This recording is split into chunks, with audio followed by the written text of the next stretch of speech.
नमस्कार दोस्तों, भटनेर आईएएस पर आपका स्वागत है। हम लोग पढ़ रहे थे सी सेट के जो सवाल है उनको सॉल्व करने की कोशिश कर रहे थे और इस सीरीज में हम कहां तक पहुंच चुके थे। इसका पार्ट 1 आ चुका है, ये हमारा पार्ट 2 है ना। पार्ट 1 आ चुका है, ये हमारा कौन सा है, पार्ट 2 है। पार्ट 1 में हमने कहां तक पढ़ लिया था, 59th क्वेश्चन तक हमने मैथमेटिक्स के क्वेश्चन जितने भी थे 59th क्वेश्चन तक मैथमेटिक्स का जो भी पोर्शन था वो हमने पूरा कर लिया था। ठीक है, तो आज हम स्टार्ट करेंगे 60th क्वेश्चन से। तो आइए स्टार्ट करते हैं। देखिए क्वेश्चन नंबर 60, सिर्फ और सिर्फ पूरी सी सेट के अंदर ये क्वेश्चन मुझे ऐसा लगा जो ट्रिकी था, जो आपसे वहां शायद और शायद वहां नहीं होता, जिनका जो क्या है मैथमेटिक्स बैकग्राउंड नहीं है, उनसे ये क्वेश्चन शायद वहां पेपर में नहीं होता। तो सिर्फ ये एक जो सवाल मुझे ऐसा लगा कि ये सवाल क्या था, थोड़ा सा ट्रिकी था। ठीक है, तो आइए मैं तुम्हें बताता हूं कि ये कैसे होगा। ठीक है, तो स्टार्ट करते हैं क्वेश्चन नंबर 60 से। क्या है, देखिए ये कह रहा है कि पी क्यू एक नंबर है। ठीक है ना, पी क्यू एक नंबर है जिसका मल्टीप्लाई अगर 3 है तो इज इक्वल टू क्या आता है, आर क्यू क्यू आता है। अगर पी क्यू एक नंबर है, पी क्यू का मतलब पी इंटू क्यू नहीं है। ठीक है, पी क्यू का मतलब है, जैसे एक नंबर लिखा मैंने 34, तो ये पी है और ये क्यू है, इस तरीके से है ये। ठीक है, समझ रहे हो, इस तरीके से बोल रहे हैं ये। आई बात समझ में? तो देखिए क्या है, पी क्यू को अगर 3 से मल्टीप्लाई करो तो इज इक्वल टू क्या आता है, आर क्यू क्यू आता है। इसके अंदर दे रखा है कि P, Q and R are different digit and R is not equal to 0। P, Q, R जो तीनों हैं वो अलग अलग डिजिट हैं। वो क्या है, अलग अलग डिजिट हैं। और उसमें उसने क्या दे रखा है कि R जो है वो 0 नहीं है। समझ गए, R जो है वो 0 नहीं है। तो वो ये कह रहा है कि what is the value of P plus R divide by Q। ये प्लस नहीं है भाई, ये मैं बता देता हूं, P plus R divide by Q पूछ रहा है। ठीक है, तो ट्रिकी सा सवाल है, लेकिन अगर इसको आप समझेंगे तो बहुत ही आसानी से हो जाएगा। सिर्फ और सिर्फ एक छोटा सा दिमाग लगाना था। वो दिमाग क्या लगाना था, देखो वो दिमाग ये लगाना था, मैं एक नया पेज लेता हूं, उस पर तुम्हें समझाता हूं। ठीक है, ये क्या है, P Q into 3 R Q Q. यहां समझाता हूं मैं तुम्हें। क्या था, P Q into 3 is equal to R Q Q. तो सबसे पहली बात एक समझिए कि ये पी क्यू के अंदर जो यूनिट डिजिट है ये क्या है, यूनिट डिजिट क्या है, क्यू है। और जो इसका आंसर आएगा, यानी कि 3 से मल्टीप्लाई करने के बाद जो आंसर आएगा वो भी कितना आएगा, क्यू आएगा। यानी कि मल्टीप्लाई 3 से मल्टीप्लाई करने के बाद भी जो डिजिट है वो क्या रहती है, सेम रहती है। मल्टीप्लाई करने के बाद भी डिजिट क्या रहती है, सेम रहती है। तो ऐसी सिर्फ और सिर्फ एक ही डिजिट, मतलब टोटल दो दो डिजिट है ऐसी, या तो एक तो कौन सी है 5 और एक कौन सी है 0। एक नंबर तो कौन सा है, सॉरी एक डिजिट तो कौन सी है 5 और एक कौन सी है 0। मैं एग्जांपल देता हूं तुम्हें। 25 को 3 से मल्टीप्लाई करो कितना आएगा, 75। देखो यहां भी 5 है, यहां भी 5 है, कोई भी नंबर ले लो। 45 को 3 से मल्टीप्लाई करो कितना आएगा, 135। यहां भी 5 है, यहां भी 5 है। ठीक है, सॉरी यहां भी 5 है। अच्छा, इसके अलावा 30 को 3 से मल्टीप्लाई करो कितना आएगा, एक मिनट रुकना, हाँ 30 को 3 से मल्टीप्लाई करो कितना आएगा, 30 को 3 से मल्टीप्लाई करोगे 90 आएगा, 0 और 0। ठीक है, ये बात समझ में आ गई। तो ऐसे दो ही डिजिट हैं जिनको 3 से मल्टीप्लाई करने पर यूनिट डिजिट भी सेम ही रहेगा, वो है 5 और 0। अब एक बात समझना कि 0 का क्या है, 0 नहीं हो सकता। क्यों, क्योंकि यहां ऐसा नहीं हो सकता कि सिर्फ एक 0 था और 3 से मल्टीप्लाई करते ही दो 0 हो गए। देखो यहां देखो, क्यू और क्यू, ऐसा नहीं हो सकता। जैसे कि आप 20 को 3 से मल्टीप्लाई कराओ 60 आएगा, तो अगर यहाँ एक 0 था तो यहाँ भी एक 0 होगा। ऐसा नहीं हो सकता कि अगर यहाँ एक 0 है और 3 से मल्टीप्लाई कराओ तो जो आंसर आए उसमें क्या हो जाए, दो 0 हो जाए। ऐसा पॉसिबल नहीं है। इतनी बात समझ में आ गई आपके? इतनी बात अगर आपके समझ में आ जाती है तो फिर जो आपका जो है ये चीजें बहुत ही आसान हो जाएंगी। ठीक है, इतनी बात समझ में आ गई ना। तो यानी कि Q की वैल्यू हमने निकाल ली, Q की वैल्यू कितनी आ गई, ये हमारी डिसाइड हो गई। Q की वैल्यू कितनी है, 5 है। Q की वैल्यू कितनी है, 5 है। ठीक है, तो ये इसको मैं क्या लिख सकता हूं, यहाँ p की जगह कुछ डिजिट होगी, ये एक संख्या है, into 3 is equal to R 5 बस एक कंसेप्ट तो ये था। दूसरा कंसेप्ट इसमें क्या लगाना है, मैंने आपको समझा रखा है कि कोई भी नंबर सिस्टम में याद कीजिए, मैंने आपको समझाया था कि कोई भी नंबर कैसे बनता है। अगर 33 है तो इसका मतलब क्या, 33 नहीं, आपको यहां समझ में नहीं आएगा। अगर मैं नंबर लिखूं कोई, जैसे कि 24 है, तो ये नंबर पता कैसे बना है तुम्हें, इसमें यूनिट डिजिट कितनी है, 4। यूनिट की जो डिजिट है वो कितनी है, 4, प्लस टेंस की डिजिट कितनी है, 2। इकाई की संख्या 4 थी, दहाई की संख्या कितनी है, 2। दहाई की संख्या 2 है तो इसको क्या लिखेंगे, 2 इंटू जा 10, तब जाकर क्या बनेगा, 2 10 टू जा 20 प्लस 4 क्या बना ये, 24। आइए बात समझ में।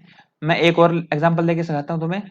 37 वंस की डिजिट क्या है, 7, ठीक है, और टेंस की डिजिट क्या है, 3। तो जैसे ही 3 आया, 3 इंटू 10, इस तरीके से बनता है क्या, 37। तो एक नंबर कैसे बनता है, मैं आपको करवा चुका हूं, ये नंबर सिस्टम में करवाया मैंने कि एक नंबर कैसे बनता है, इस तरीके से बनता है। मैं एक बड़ा नंबर लिखता हूं 1 3 4, कैसे बनाइए, तो ये यूनिट डिजिट है 4, ये क्या है 3, तो 3 इंटू 10, क्योंकि ये दहाई पे है, दहाई यानी कि टेंस पे है, ये किस पे है, 100 पे है, तो इंटू में 100, तो ये कितना आया, 100 प्लस 30 प्लस 4, कितना आ गया, 134। आई ना बात समझ में। तो कोई भी नंबर कैसे बनता है, इस तरीके से नंबर का फॉर्मेशन होता है, और ये चीज मैंने करवाई है आपको, ठीक है, ये ऐसे ही नहीं बोल रहा मैं, ये चीज मैंने अब करवाई है इसलिए बोल रहा हूं मैं।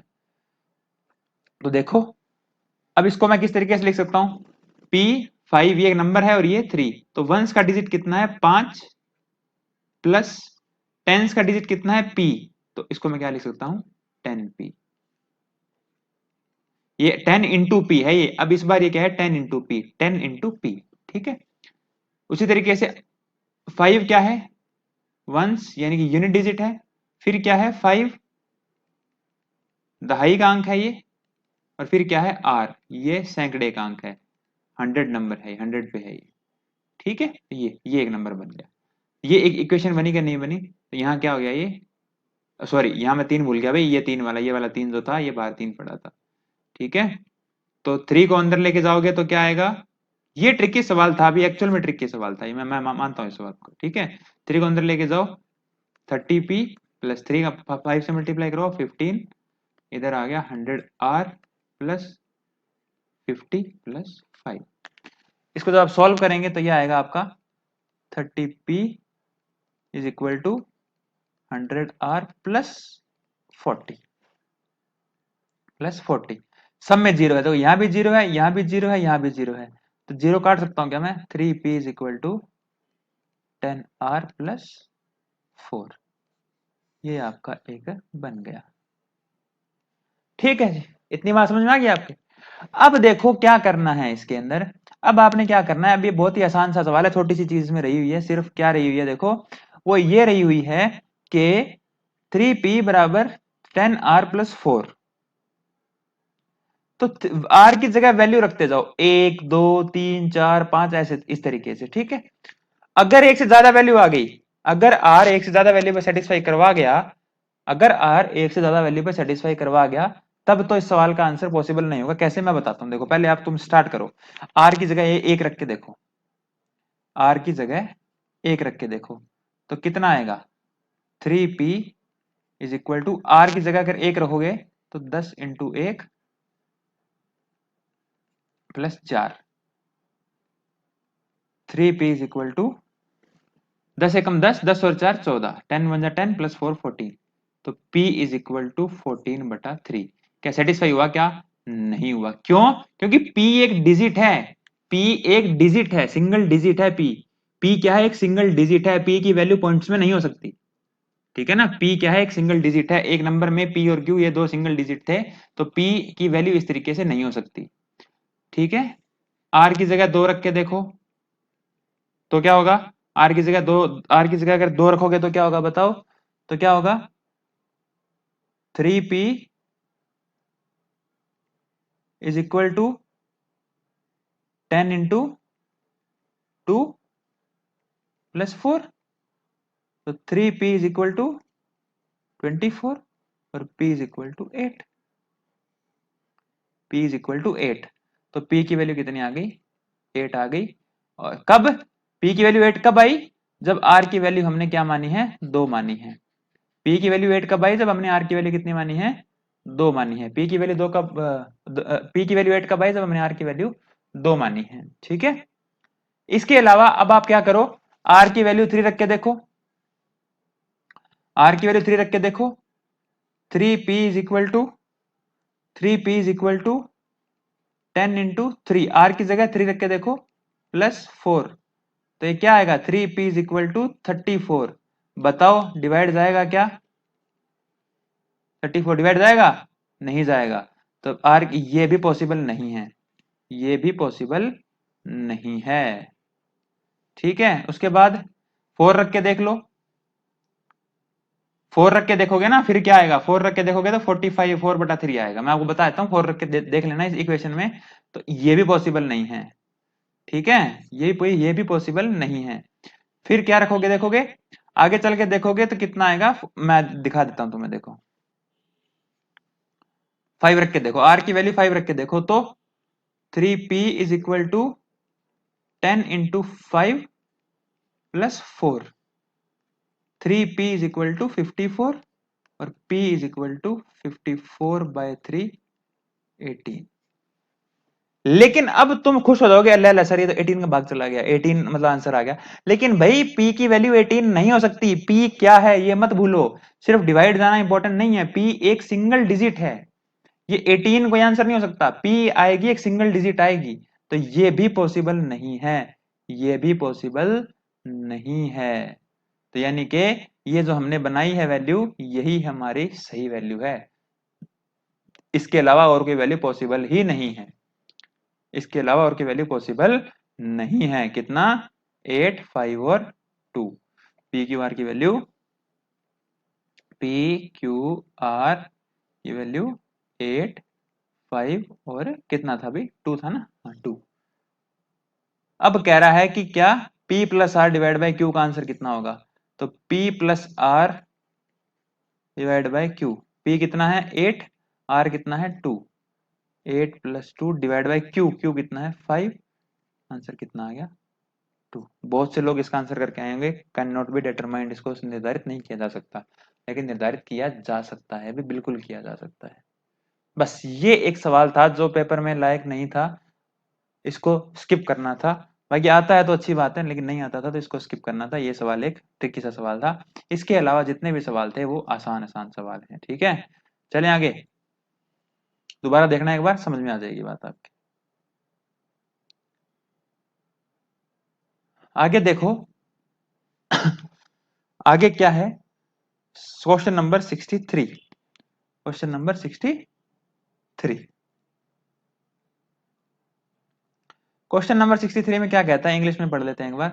There are 3 points P, Q and R on a straight line such that PQ ratio QR 3:5 है। PQ रेशियो QR 3:5 है।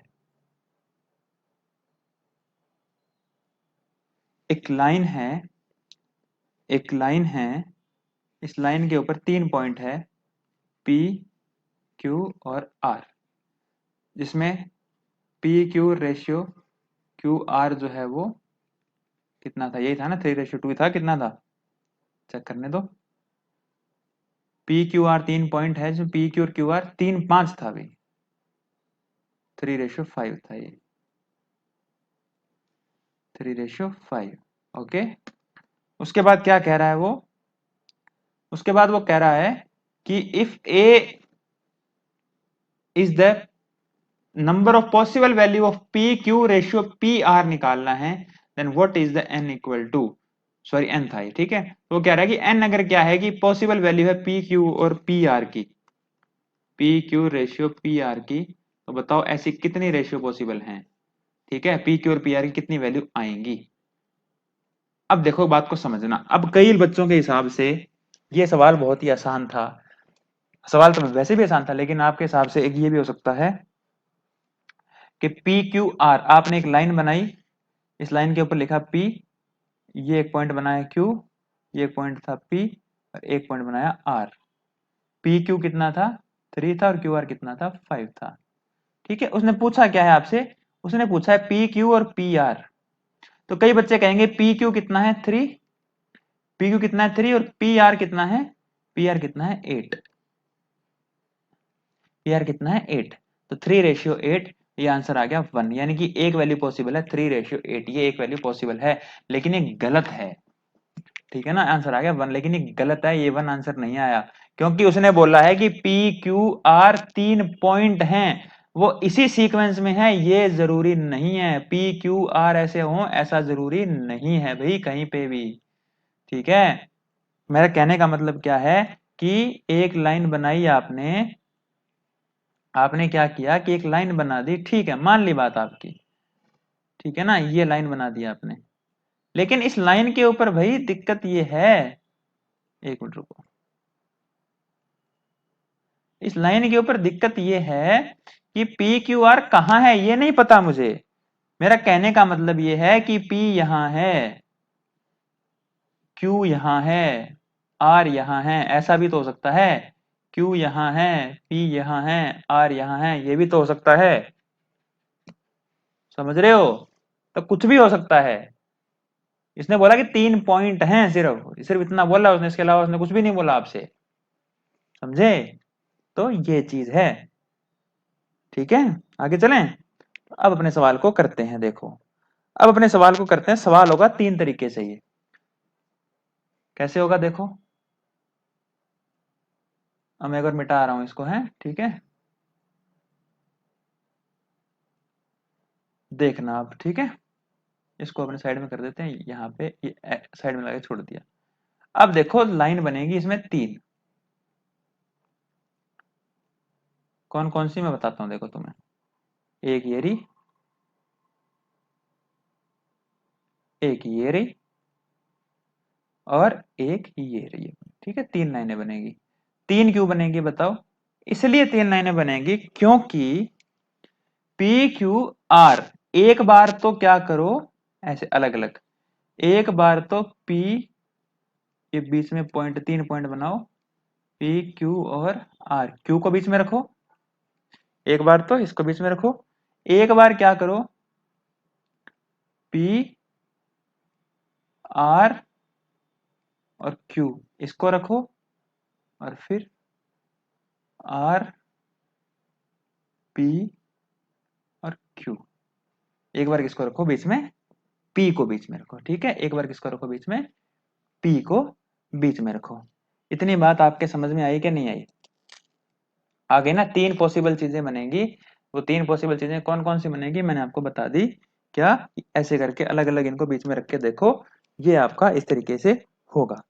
अब देखो, अब वो कह रहा है, अब उसने एक चीज बताई आपको, क्या बताई उसने, उसने एक चीज आपको ये बताई कि पी क्यू और क्यू आर 3:5 है, यानी क्यू आर बड़ा है पी क्यू से, क्यू आर बड़ा है, क्यू आर बड़ा है पी क्यू से, क्योंकि क्यू आर 5 है जबकि पी क्यू 3 ही है, तो पी क्यू 3 है और क्यू आर कितना है 5 है, पी क्यू 3 है और क्यू आर कितना है 5, पी क्यू 3 है और क्यू आर कितना है 5, पी क्यू, अब यहां समझना ये बात, मेरी बात को समझना, यहाँ पे पी क्यू 3 है और क्यू आर 5 है, ये पॉसिबल है क्या कि ये पूरी लाइन तो 3 सेंटीमीटर की है, और ये आर क्यू जो है ये 5 सेंटीमीटर का है, यानी कि छोटा टुकड़ा 5 का और बड़ा टुकड़ा 3 का, ये चीज पॉसिबल है क्या, नहीं, तो ये गलत हो गया, यहाँ पे ये पॉसिबल नहीं है, आर बीच में नहीं हो सकता, आर बीच में नहीं हो सकता।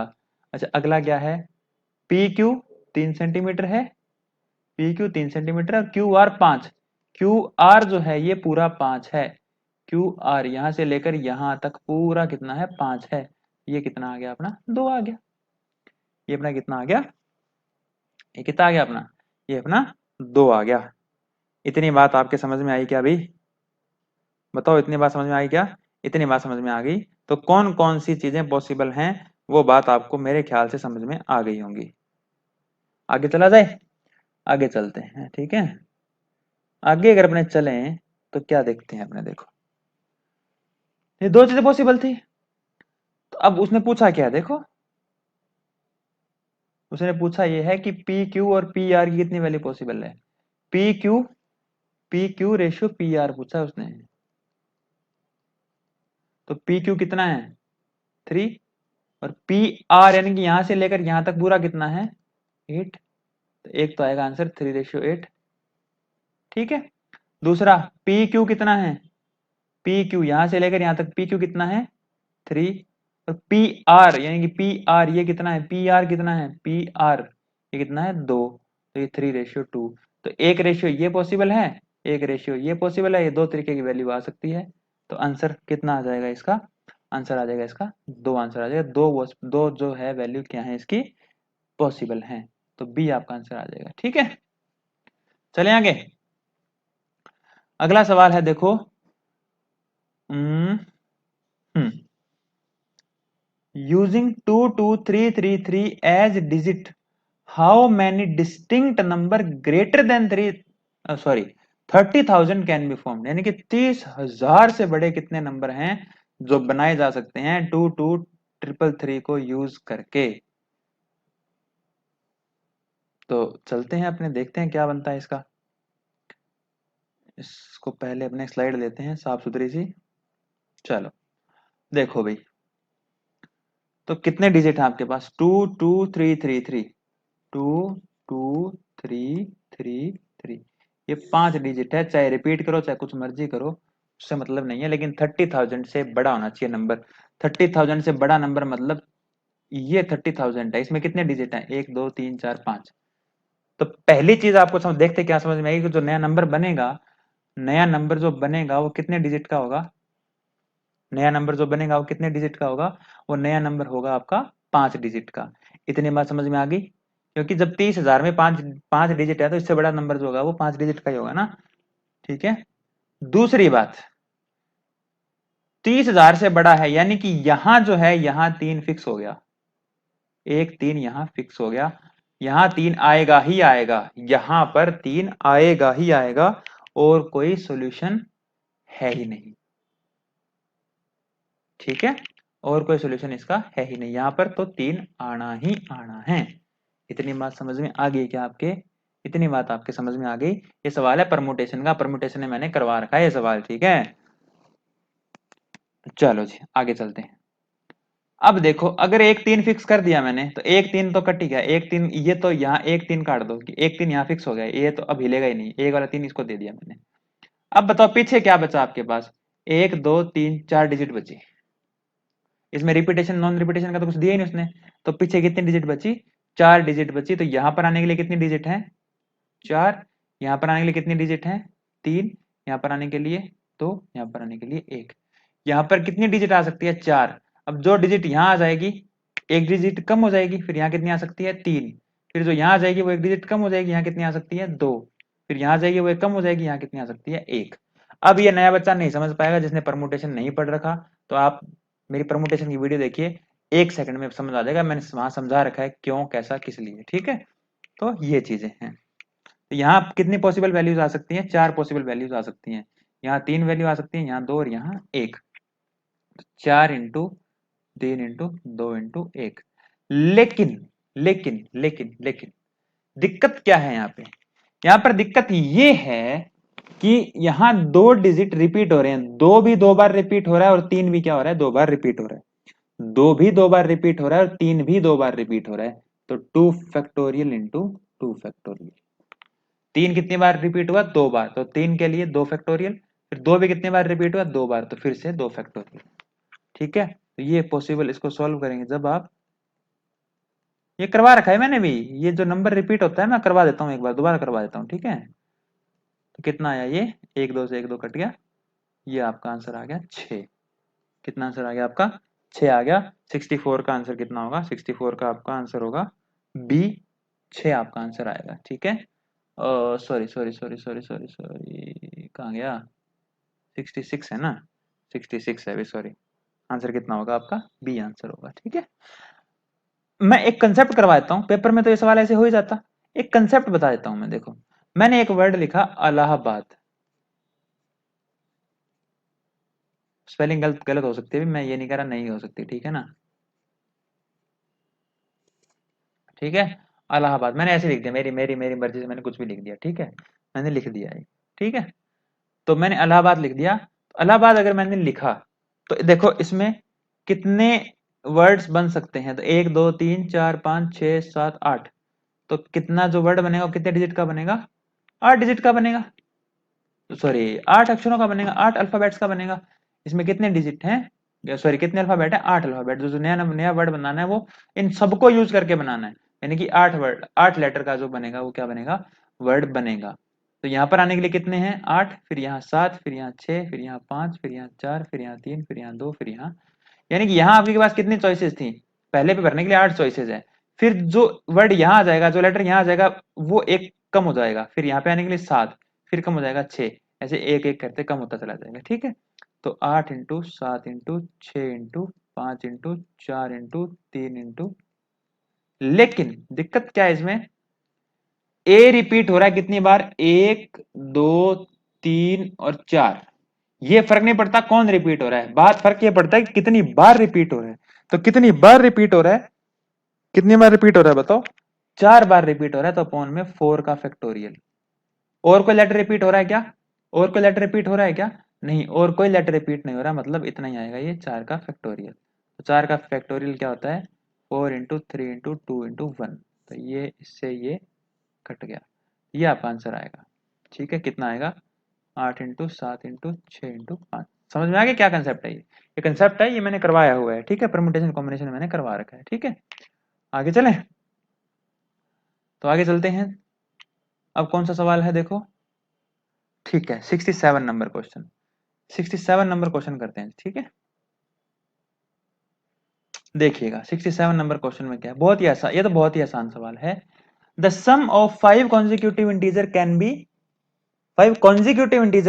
100, यानी कि 5 लगातार, ठीक है ना, 5 लगातार की बात करी है इसने, 5 लगातार, नोट एक एक करके, 5 लगातार जो हैं वो जो नंबर है उनका सम 100 हो सकता है क्या,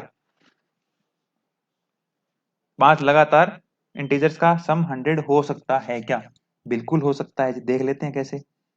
लगातार कॉन्जिक्यूटिव, तो अगर ए पहला वर्ड, सॉरी पहला अगर नंबर एक्स है तो दूसरा नंबर, यार गलत लिख दिया मैंने, पहला अगर नंबर एक्स है तो दूसरा नंबर क्या होगा, x+1, तीसरा क्या होगा, x+2, फिर x+4 और फिर x+5। ऐसा क्यों लिखा मैंने, क्योंकि लगातार है ये, ठीक है, पहला x फिर x+1 x+2 x+3, अरे यार सॉरी, x+3 और x+4, ठीक है, ये 5 नंबर हो गए, इनका सम जो है वो 100 हो सकता है क्या, देख लेते हैं। सम सम करके देखो, x 1 2 3 4 5, 5 टाइम्स x है, अगर इन सबको जोड़ेंगे तो 1 2 3 3 3 6 4 4 10 इज इक्वल टू 100।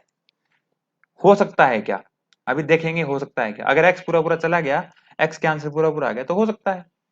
तो क्या हो देखो, 5x इज इक्वल टू 90, क्यों 90, ये 10 इधर जाएगा माइनस का हो जाएगा, और x इज इक्वल टू 18, यानी कि x की वैल्यू पूरी पूरी आ गई, मतलब ऐसा पॉसिबल है कि 5 नंबर का सम जो होगा वो 100 होगा। वो कौन से होंगे, x किसको माना था, पहले नंबर को माना था, तो एक 18, फिर 19, फिर 20, फिर 21 और फिर 22, इन पांचों को सम करो 100 आएगा, चेक कर लो एक बार। तो क्या ये बात सही है, ये भी मैं करवा चुका हूं। अब इसमें यार आप कहते हो ट्रिक, ट्रिक अब क्या लगाऊं बताओ इसमें, कुछ बच्चों का मैसेज आया ग्रुप के अंदर कि सर ट्रिक बताइए, ऐसे नहीं। अरे तो इनमें इसमें क्या ट्रिक बताऊं, तुम बताओ, कोई ट्रिक नहीं है ना इसकी, क्या ट्रिक हो सकती है। चले, सेकंड क्या है, the product of 3 consecutive natural number can be equal to their sum, the product of क्या कह रहा है, the product of 3 consecutive natural number can be equal to their sum. तो देखो मैं बताया तो आपको एग्जांपल देता हूं सीधा ही, 1 2 और 3, ये 3 ऐसे डिजिट हैं जिनका मल्टीप्लाई कर लो उनके सम के बराबर आएगा। मल्टीप्लाई करो, 1 इंटू 2 इंटू 3 कितना आया, 6, सम करो 1+2+3 कितना है 6, तो ये दोनों ही सही है, सही पूछा ना इनका, अब स्टेटमेंट इज करेक्ट, हाँ, तो दोनों ही सही हैं। The product of 3 consecutive natural number can be equal to their sum, हो सकता है ये देखो मैंने करके दिखा दिया तुम्हें, ये रहा 6 और 6 आ गया। ठीक है, चलें फिर आगे। चलिए जी आगे चलते हैं। आगे अगर चला जाए तो क्या है देखो, a cubical vessel of a side 1 metre is filled completely with water. एक क्यूबिकल था, एक क्यूब था जिसका क्या था, जिसका जो साइड है वो 1 मीटर की है और उसको पानी से भरा गया है। How many millilitre of water is contained in it, neglect thickness of the vessel. यानी कि आपको जो वेसल की थिकनेस है उससे कोई मतलब नहीं है, आपको बस इससे मतलब है कि एक आपके पास क्या है, आपके पास एक क्यूब है और उस क्यूब की साइड कितनी है आपकी, 1 सेंटीमीटर की है। ठीक है, मैं दिखाता हूं तुम्हें। देखिए ये देखिए, ये क्यूब है, ठीक है, ये क्या है अपने पास में, क्यूब है। ओके, ये क्यूबिकल एक वेसल है। इस क्यूब की जो साइड है वो कितनी है, 1 सेंटीमीटर 1 मीटर की है, सॉरी। कौन कौन सी, ये वाली देखो, क्यूब की तीनों साइडें बराबर होती है ना, तो साइडें बराबर है इसकी, ये वाली साइड है, ये भी कितने की है, 5 सेंटीमीटर की। ये वाली साइड है, ये भी कितने की है, 5 सेंटीमीटर की। और हाइट जो है इसकी ये वाली, ये भी कितनी, अरे यार 1 लिखना था, 1 सेंटीमीटर की। ठीक है, 1 1 सेंटीमीटर की है ये, 1 1 सेंटीमीटर। तो इस क्यूब के अंदर क्या भरा हुआ है, पानी भरा हुआ है पूरे में। ठीक है, पानी भरा हुआ है। तो एक अगर पानी भरा हुआ है तो इसका क्या निकालेंगे, वॉल्यूम निकालेंगे। क्यूब का वॉल्यूम क्या होता है, क्यूब का वॉल्यूम होता है ए क्यूब, यानी कि साइड की क्यूब, साइड की क्यूब यानी कि एक की क्यूब। एक की क्यूब कितनी होती है, 1 क्यूब होती है। एक की क्यूब कितनी होती है, 1 क्यूब होती है। तो 1 क्यूब आंसर आ गया इसका, लेकिन इसका आंसर नहीं आया, ये 1 क्यूब मीटर क्यूब है, ये 1 मीटर क्यूब है ना, 1 मीटर क्यूब है ये, 1 मीटर क्यूब है, क्योंकि जो वॉल्यूम होती है, इसकी वॉल्यूम निकाली है, वॉल्यूम हमेशा मीटर क्यूब में होती है। मैंने करवाया है तुम लोगों का ये, ठीक है ना। वॉल्यूम क्या होती है, हमेशा मीटर क्यूब में होती है। किस में होती है, मीटर क्यूब के अंदर। ठीक है, अब इस लेकिन उसने पूछा क्या कि मिलीलीटर में बताओ। तो 1 सेंटीमीटर, ये भी करवाया है मैंने, 1 सेंटीमीटर बराबर 1 ml होता है। 1 सेंटीमीटर बराबर क्या होता है, 1 मिलीलीटर होता है। 1 सेंटीमीटर बराबर 1 मिलीलीटर होता है। और 1 मीटर में कितने होते हैं, 100 सेंटीमीटर होते हैं। 1 मीटर में कितने होते हैं, 100 सेंटीमीटर होते हैं। तो पहले तो इसको चेंज करो कि 1 मीटर में 100 सेंटीमीटर होते हैं। तो जो वॉल्यूम आई है, ये 100 × 100 × 100 वॉल्यूम आई है, ये सेंटीमीटर की बात करूं मैं। आप कहोगे सर क्यों, सिर्फ एक बार मल्टीप्लाई क्यों नहीं करवाया। अरे भाई ये 1 मीटर क्यूब के अंदर है, ये क्यूब, यहाँ क्यूब लगी हुई है, तो सिर्फ इसको मल्टीप्लाई कर देने से काम नहीं चलेगा। 100 × 100 × 100 3 बार मल्टीप्लाई करना पड़ेगा, तब जाके आंसर मीटर से किस में चेंज होगा, सेंटीमीटर में चेंज होगा। ये मीटर का मतलब, ये 1 मीटर क्यूब का मतलब पता है क्या होता है, 1 मीटर क्यूब का मतलब होता है 1 metre into 1 metre into 1 metre. तो इस मीटर में कितने, 100 सेंटीमीटर, इस मीटर में कितने, 100 सेंटीमीटर, इस मीटर में कितने, 100 सेंटीमीटर। तो ये वॉल्यूम आ गया सेंटीमीटर क्यूब में। तो कितना, 10 लाख सेंटीमीटर क्यूब इसका आंसर था। और 1 सेंटीमीटर, सॉरी 1 सेंटीमीटर क्यूब में 1 ml पानी होता है। तो 10 लाख सेंटीमीटर क्यूब में 10 लाख मिलीलीटर वाटर होगा। 10 लाख मिलीलीटर आपका आंसर आ गया। कहाँ गया सवाल अपना, या कितना आ गया, 10 लाख, 6 जीरो वाला आंसर आ गया, 10 लाख सेंटीमीटर क्यूब। ये समझाया है मैंने, पेपर में तो इतना घटिया सवाल था ये, 1 × 1 × 1 आंसर आया 1 मीटर क्यूब। ठीक है, 1 मीटर क्यूब में सेंटीमीटर कितने होते हैं, 100 × 100 × 100। 1 सेंटीमीटर बराबर 1 ml। तो यानी कि यही आपका जो है, ये आपका आंसर आ गया, बस खत्म। ये इतना सा सवाल था। मेरे ख्याल से मैक्सिमम 30 सेकंड का, 30 सेकंड तो मतलब थे ही नहीं इसमें, पढ़ने में जो टाइम लगना वो लगना था, बाकी कुछ था नहीं इस सवाल में। ठीक है, चलिए आगे चलते हैं। देर आर 6 पर्सन, ये रो वाला है, ये सवाल है रीजनिंग का, रीजनिंग में करेंगे। चलिए जी इसमें करते हैं, हाँ 17 क्वेश्चन, ठीक है 70 करते हैं अपने। हाँ जी, 70 वाले सवाल में क्या है, ये कह रहा है कि an amount of money was distributed among A B C in ratio Q, sorry P Q R. अगर बात करें ए बी सी, ये 3 लोग हैं, इनमें जो पैसा बनता है वो किसमें बनता है, P ratio Q ratio R में बनता है, P ratio Q ratio R में बनता है। ठीक है, चलिए जी A gets the maximum share if P is greater than Q plus R। अगर P जो है वो बड़ा है Q प्लस R से, तो बताओ क्या A का हिस्सा मैक्सिमम होगा क्या? बिल्कुल होगा यार, सीधी सी बात है, उन दोनों के सम से ही बड़ा आ रहा है। ए का शेयर जो है, ए का शेयर जो है वो बी और सी के सम से ही बड़ा है। बी और सी को जोड़ दो फिर भी बड़ा आ रहा है, उससे भी बड़ा आ रहा है, तो यानी कि बी से ज्यादा होगा और सी से भी ज्यादा होगा। जब बी और सी के सम से ज्यादा है, बी, एक बात बताओ, बी को 2 रुपए मिले, सी को 3 रुपए मिले, और ए को कह रहा है कि इन दोनों से सम से ज्यादा मिले, 3 और 2 5 का सम, यानी कि 6 रुपए मिले, 6 7 8 9 ऐसे मिले। तो यार सीधी सी बात है कि ए को अगर उनके सम से ज्यादा पैसा मिल रहा है, तो ए को जाहिर सी बात है कि मैक्सिमम पैसा मिलेगा। पहला सही है। दूसरा कह रहा है कि C gets the minimum share if R is less than P plus Q. अगर पी प्लस क्यू से अगर कम है आर, तो बताओ क्या आर को मिनिमम शेयर मिला? नहीं, ऐसा नहीं हो सकता। क्यों?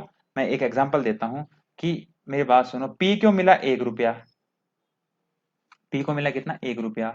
क्यू को मिले कितने रुपए? 5 रुपए। और आर को मिले कितने रुपए? 4 रुपए। पी को 1 रुपया मिला, क्यू को 5 रुपए मिले, और क्यू को कितने मिले? आर को कितने मिले? 4 रुपए।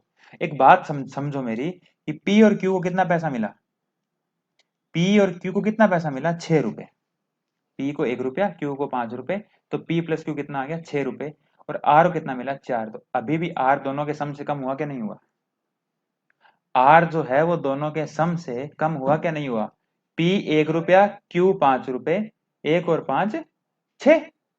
पी 1 क्यू 5 कितना हो गया? 6। और आर कितना मिला? 4। और अभी भी आर क्या है देखो, आर इन दोनों के सम से, आर इन दोनों के सम से छोटा है। आर इन दोनों के सम से क्या है? आर इन दोनों के सम से छोटा है। लेकिन क्या आर मिनिमम है क्या? नहीं, मिनिमम कौन है? पी है। मिनिमम कौन है? पी है। तो ऐसा हो भी सकता है और ऐसा नहीं भी हो सकता। ऐसा होता 3 + 4, और ऐसा भी हो सकता था कि पी को 3 रुपए मिले, क्यू को 4 और आर को 2। तो यहाँ 7, 2 छोटा है ना 7 से, लेकिन यहाँ आर मिनिमम हो जाता। यहाँ पी को 3 मिल रहे थे, क्यू को 4 मिल रहे थे, लेकिन आर को 2 रुपए मिल रहे थे, आर मिनिमम हो जाता। लेकिन मिनिमम हो भी सकता है और नहीं भी हो सकता है, ये जरूरी थोड़ी है भी दोनों से ही कम हो, ये कोई जरूरी थोड़ी है। उनके सम से कम है ये ठीक है, लेकिन दोनों से इंडिविजुअली भी कम है ये जरूरी नहीं है। तो दूसरा कोई जरूरी नहीं है, सिर्फ पहला ही क्या होगा जो वो करेक्ट होगा। ठीक है, पहला आंसर ही, पहला ही ऑप्शन जो होगा वो करेक्ट होगा। ठीक है, आगे क्या है? और कुछ है क्या? देखो, a pie diagram shows the percentage distribution of protein, water and other dry elements। एक पाई डायग्राम है इस तरीके का, देखो एक पाई है इस तरीके का, पाई डायग्राम है। इस पाई डायग्राम में क्या क्या दिखा रहा है वो? इस पाई डायग्राम में एक तो दिखा रहा है वो प्रोटीन, वाटर और अदर ड्राई एलिमेंट्स को दिखा रहा है ह्यूमन बॉडी में। देखा आपने इस तरीके की चीजें? आपने देखी होंगी, मैं बताता हूँ, देखो तुम्हें पॉइंट बनाया। ठीक है, 3 चीजें मैं दिखाता हूँ तुम्हें। गिवन दैट प्रोटीन जो है वो कितने हैं? प्रोटीन जो है ये 16% है, वाटर जो है वो 70 है, और अदर जो है वो ड्राई एलिमेंट है। इसको हटाते हैं ऐसे, ठीक है। अब ठीक है, वाटर जो है बहुत बड़ा है, 70% है, और बाकी हिस्सा जो है वो क्या है? वो प्रोटीन है। प्रोटीन जो है वो 16% है, और अदर जो ड्राई मटेरियल है बॉडी के अंदर वो कितने हैं? कितने बच गए पीछे? 14। ठीक है, अब वो कह रहा है क्या कि if both protein and the other dry element corresponding to p%, then what is the central angle of, क्या है? p का आपने बताना है। यानी कि आपने बताना है, क्या बताना है आपने? आपने ये बताना है ये वाला एंगल कितने का है, ये वाला एंगल जो है वो कितने डिग्री का है। यानी कि प्रोटीन और ड्राई एलिमेंट जो है, प्रोटीन और ड्राई एलिमेंट जो है वो मिलकर कितने का एंगल आपका बना रहे हैं। तो बताओ, प्रोटीन और देखो पूरा एंगल कितने डिग्री का होता है? ये पूरे वाला एंगल कितने डिग्री का होता है? पूरा एंगल होता है जी 360 डिग्री का। पूरा एंगल कितने का होता है? 360 डिग्री का। लेकिन प्रोटीन और पूरा कोई भी चीज आपस में, कोई भी चीज अपने आप में कितनी होती है? कोई भी चीज अपने आप में कितनी होती है? 100% होती है। कोई भी चीज अपने आप में कितनी होती है? 100% होती है। तो मेरी एक बात को समझने की कोशिश करना आप, क्या ये 360 है ये, तो ये पूरा 360 डिग्री होता है, लेकिन अपने को प्रोटीन और ड्राई मटेरियल यानी कि 16% प्रोटीन है और ड्राई मटेरियल कितना 14%, यानी कि प्रोटीन और ड्राई मटेरियल कितना कॉन्स्टिट्यूट करते हैं, पूरा 30% करते हैं। तो आंसर कितना आ जाएगा, 108 आ जाएगा। समझ गए कि प्रोटीन 16% था, ड्राई मटेरियल 14% थे, तो प्रोटीन और ड्राई मटेरियल का टोटल हिस्सा कितना है पूरे पाई चार्ट में, 30% है, और पूरा हिस्सा 360 डिग्री का होता है, तो इनका 30% कितना हो गया, 108 हो गया। आई बात समझ में, कोई दिक्कत तो नहीं है। चलें आगे। ये डे वाला सवाल है, ये भी डे वाला सवाल एक वैसे क्या है, कैलेंडर का नहीं है, ये सवाल अपना ही है, ठीक है। करवाता हूँ तुम्हें, देखो ये सवाल पिछली बार भी आया था, सेम क्वेश्चन आया था पिछली बार, याद हो तुम्हें। अगला सवाल है, जोसेफ जो है, एक बंदा है कोई जोसेफ, वो विजिट करता है द क्लब, एक क्लब में विजिट करता है कब, एवरी 5th डे। जोसेफ जो है वो कब जाता है, जोसेफ जो है वो 5th डे पे जाता है। उसके बाद हर्ष जो है वो 24th डे पे जाता है, और सुमित जो है वो 9th डे पे जाता है। सुमित जो है वो 9th डे पे जाता है। तो if all three them met at club on Sunday, अगर वो संडे को मिल लिए एक बार, तो बताओ वो दोबारा कब मिलेंगे, दोबारा वो किस दिन मिलेंगे। क्या पूछ रहा है वो, कि वो दोबारा किस दिन मिलेंगे, ये बताना है आपने। तो वही क्या, ये एवरी 5th डे मिलता है, ये 24th डे मिलता है, और ये 9th डे मिलता है। तो दोबारा कब मिलेंगे, जब इन तीनों का कॉमन डे आएगा, है ना, जब इन तीनों का कॉमन डे आएगा। कॉमन कैसे निकालते हैं, कॉमन कैसे निकालते हैं बच्चे, कॉमन निकालते हैं अपने एलसीएम से, एलसीएम, ठीक है। तो 5, 24 और 9, इनका एलसीएम कितना आ गया भाई, बताओ एलसीएम कितना आया इनका, इनका एलसीएम आया 360। यानी कि वो 5वें दिन जाएगा, फिर 10वें, फिर 15वें, फिर 20वें, इस तरीके से वो कब जाएगा, 360th डे पे जाएगा ही जाएगा। इसी तरीके से हर्ष भी 24, फिर 48, फिर 72, इस तरीके से 360 पे जाएगा ही जाएगा। इसी तरीके से सुमित भी क्या, 9th, 18th, 27th, इस तरीके से करता करता 36, यानी कि 360 पे सारे जाएंगे ये, ठीक है ना। साल का 360वां दिन जो होता है उस पे सारे जाएंगे, जोसफ भी जाएगा, हर्ष भी जाएगा, और सुमित भी जाएगा। तो इनका एल्सियम लेना है, तो एल्सियम लेना है, तो ले लिया आपने, कितना ले लिया, 360 आ गया। 360 में 7 का डिवाइड करो। क्यों डिवाइड करो 7 का, क्योंकि कितने वीक हो गए 360 डेज में, कितने वीक हो गए भाई, 7 5 35 और 7 एकम 7, 51 वीक हो गए, और पीछे कितने रह गए, 3 डेज बच गए। इतना ही हुआ ना, मेरे से कोई गलती तो नहीं हो रही, हाँ यही हो रहा है। क्या हुआ, 51 वीक हो गए, 3 डेज बच गए। तो 51 वीक तो कोई फर्क नहीं पड़ेगा ना भाई, 51 तो वीक हो गए, फर्क किसका पड़ेगा, 3 डेज का फर्क पड़ेगा। तो संडे, एक दिन बढ़ाया तो मंडे, फिर बढ़ाया तो ट्यूसडे, और फिर बढ़ाया तो Wednesday. Wednesday will be your answer, ठीक है ना, वीक का फर्क नहीं पड़ता। 51 वीक तो पूरे पूरे वीक हो गए, उससे कोई फर्क थोड़ी पड़ेगा। यानी कि आज अगर संडे है, आज अगर संडे है तो एक वीक बाद भी क्या होगा, आज अगर संडे है तो एक वीक बाद भी संडे होगा। तो अगर ये संडे को है, तो उसके 51 वीक बाद भी क्या होगा, संडे होगा। और उसके बाद 3 दिन हो रहे हैं, मंडे, ट्यूसडे और वेंसडे, तीसरे दिन मिलेंगे, यानी कि वेंसडे को मिल जाएंगे। ठीक है, आगे बात समझ में, क्या बात समझ में आ गई होगी आपके, ठीक है। अगला सवाल 76 नंबर, 76 नंबर सवाल भी आसान था भाई, सिर्फ और सिर्फ वही कंसेप्ट सेम जो मैंने करवा रखा आपको। क्या कंसेप्ट था, कंसेप्ट ये था कि the difference between a 2 digit number, एक तो 2 डिजिट का नंबर, और उसके बाद उसको interchange, and the number obtained by interchanging the position of the digit is 54। यानी कि आपको एक 2 डिजिट का नंबर और उसके नंबर को इंटरचेंज, यानी कि अगर पहले एक नंबर एक्स वाई था, अब वो नंबर कितना हो गया वाई एक्स, यानी कि उसके डिजिट को क्या कर दिया गया, इंटरचेंज कर दिया गया, और इसका जो डिफरेंस दे रखा है वो कितना दे रखा है आपको, 54 दे रखा है। इस नंबर में और इस नंबर के बीच में डिफरेंस जो दे रखा है वो कितना दे रखा है, 54 दे रखा है, ठीक है। तो वही नंबर को किस तरीके से लिखा जाता है, ये एक्स वाई तो सिर्फ शो करने के लिए होता है, यानी कि अगर आपको 36 दिख रहा है तो 36 नहीं है ये क्या है एक्चुअल में 30 + 6 है, मैंने अभी बता के आया हूँ, तो दोबारा नहीं बताऊंगा, ठीक है। तो क्या है देखो, तो एक्स वाई, तो क्या मैं इसको ऐसे लिखती हूँ, ये क्या है वाई, प्लस ये क्या x, तो x कौन से डिजिट पे है, सॉरी कौन से उस पे प्लेस पे है, टेंस प्लेस पे है, तो 10y माइनस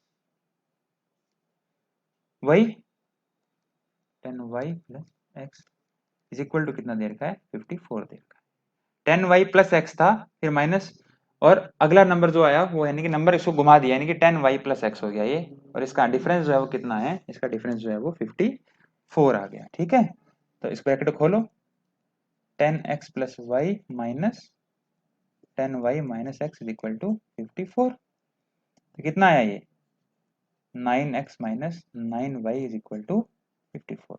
10x में से एक x गया 9x, 10y में से y गया 9y, लेकिन बड़ा वाला 10 वाला y जो था वो माइनस में था, तो बड़ा माइनस का निशान आ गया, तो क्या आ गया 9 कॉमन ले लो, 9 अगर कॉमन आएगा तो x minus Y is equal to 54 और x minus Y is equal to 6। ठीक है, तो हम क्या कर सकते हैं, एक इस नंबर का, ये जो भी नंबर होगा, मुझे नहीं पता कौन सा नंबर है, इस नंबर का जो डिजिट का डिफरेंस है वो कितना है, 6 है। ठीक है, डिजिट का नंबर कितना, डिजिट का जो डिफरेंस है वो कितना है, 6 है। इतनी बात समझ में आ गई। जैसे कि 28, तो इसमें डिजिट का डिफरेंस कितना है 28, तो 20 से 28 का अगर मैं इंटरचेंज कर दूं, 20 को इंटरचेंज कर दूं कितना आएगा, 82 आएगा, नहीं आएगा, 28 के जो ये क्या है डिजिट्स हैं, इनको इंटरचेंज कर दिया जाए तो कितना आएगा, 82 आएगा, और 82 में से अगर क्या जाएगा 28 जाएगा तो कितना बचेगा, 54 बचेगा। ठीक है, तो ये बात समझ में आ गई, तो ये आ गई। अब ये कह रहा है कि the sum of the two digit of the number can be determined only if the product of the two digit is known. वो कह रहा है कि इन दोनों डिजिट यानी कि x और y जो दो डिजिट हैं, इनका सम निकाला जा सकता है, कब, सिर्फ और सिर्फ तभी निकाला जा सकता है, the sum of the two digit of the number can be determined only, Hindi में, मैं हिंदी वाले बच्चों के लिए हिंदी में पढ़ देता हूं, ये रहा, क्या है, इस संख्या के दोनों अंकों का योगफल केवल तभी निकाला जा सकता है जब दोनों अंकों का गुणनफल ज्ञात हो। अगर गुणा दिया गया है तभी निकलेगा, या बिना गुणा दिए भी निकाल सकते हैं, यानी कि एक्स और वाई के अंदर कोई रिलेशन दे रखा है तभी निकाल सकते हैं, निकाल सकते हो, तो हाँ, अगर मल्टीप्लाई दिया हुआ है तभी निकाल सकते हैं। आप डिफरेंस निकाल सकते हो, आपने जो डिफरेंस निकाला एक्स माइनस वाई, इसके लिए आपको कुछ और पता था क्या, आपको कुछ भी नहीं पता था, आपको सिर्फ 54 जो दे रखा था, आपने उसी से क्या निकाल लिया, डिफरेंस तो निकाल लिया दोनों डिजिट का, लेकिन दोनों डिजिट का सम नहीं निकाल सकते आप। बस ये आप इतना ही निकाल सकते हो, एक्स माइनस वाई बराबर 6, इतना ही निकाल सकते हो, इसके अलावा आप कुछ भी नहीं निकाल सकते। एक्स माइनस वाई बराबर 6 इतना ही निकाल सकते हो, इसके अलावा आप कुछ भी नहीं निकाल सकते। आपको एक और चीज देनी पड़ेगी तभी निकल पाएगा, अदरवाइज कुछ भी नहीं निकलेगा। तो पहला सही है कि गुणा दो, सिर्फ तभी निकलेगा, अदरवाइज नहीं निकलेगा। दूसरा, the difference between the two digit of the number can be determined, बिना कुछ दिए क्या इनका डिफरेंस जो निकाला जा सकता है, ये देखो हम निकाल के बैठे हैं ना, ये 6 निकाल के बैठे हैं, यानी कि दोनों के दोनों स्टेटमेंट क्या है, सही है, दोनों के दोनों ही स्टेटमेंट क्या है आपकी, सही है, कि सम तभी निकाल सकते हैं जब हमें कोई और रिलेशन पता होगा, इन दोनों का मल्टीप्लाई पता होगा, लेकिन डिफरेंस तो हमने वैसे निकाल रखा है, हमें कुछ भी नहीं चाहिए। ठीक है, ये मेरे से गलती तो नहीं हो रही कोई, the sum of the two digit of the number can be determined only if the product of two digit is known. ठीक है, तो ये चीज है, तो बोथ ए और बी मेरे ख्याल से सही होंगे, क्योंकि एक रिलेशन आपको दे रखा है एक्स माइनस वाई बराबर 6, और दूसरा रिलेशन आपको एक और मिल जाएगा, तो वहां से आप निकाल सकते हैं। ठीक है, चलें आगे।